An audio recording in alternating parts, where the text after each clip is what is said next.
Oke, kita cek po. Jadi setelah ku cek, ternyata pakai bahasa Indonesia, pakai bahasa Indonesia lah.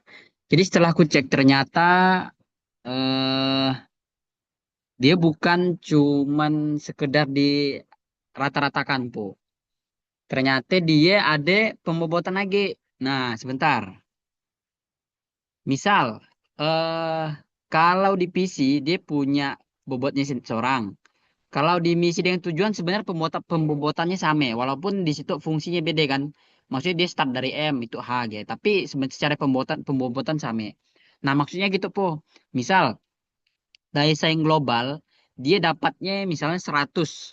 100. Nah, berarti daya saing global berapa dia ngambil 35% dari 100. Nah, berapa misalnya gitu? Berarti sama dengan 35.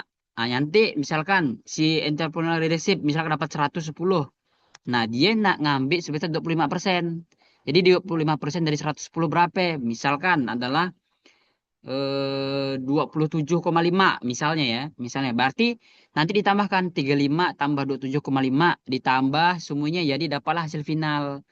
Jadi ia disebut dengan ketercapaian 1 tahun. Nah, 1 tahun Gepo. Jadi 1 tahunnya hasil penjumlahan dari pembobotan itu po. Nah, sama juga dengan ye, dengan misi dan tujuan. Jadi kayak 30% dari hasil pendidikannya berapa ditambahkan dengan 20% dari hasil penelitiannya berapa dan seterusnya. Nah, gitu. Jadi di situ misal di fitur itulah poi. Misal bagian PC.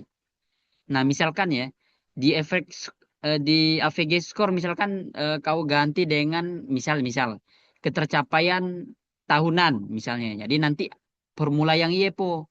Nah, untuk agregat tetap dengan yang hasil rata-rata dari seluruh ketercapaian tahunan. Nah, gitu. Jadi kalau misalkan tapi untuk agregat kan dia kan baru ngitung kan ke semua ya, Boy. Jadi dia kan menjumlahkan ketercapaian dari setiap tahun. Jadi kayak misalkan 20 tambah misalkan 20 ditambah dengan 21 tambah dengan 22. Jadi rata-ratanya berapa ya kan untuk untuk ketercapaian agregat.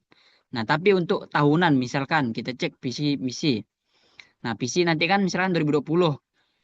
Misalkan ketercapaian hasil dari pengskoran tadi kan 108 misalnya. Untuk agregatnya terserah sih mau gimana.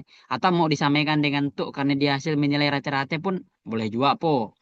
Atau dirimu mau rata-rata dari itu pun boleh juga. Tapi intinya untuk capaian agregat setahun ya sebenarnya tidak dilihat. Dia cuma dilihat ketercapaian tahunan. Jadi ketercapaian tahunan dinilai dari yang itu tadi po. Nah, gitu. Agregat Y kan untuk yang semua. Jadi semua tahun yang diisi berapa rata-ratanya. Nah, gitu dapat dipahami lah kali.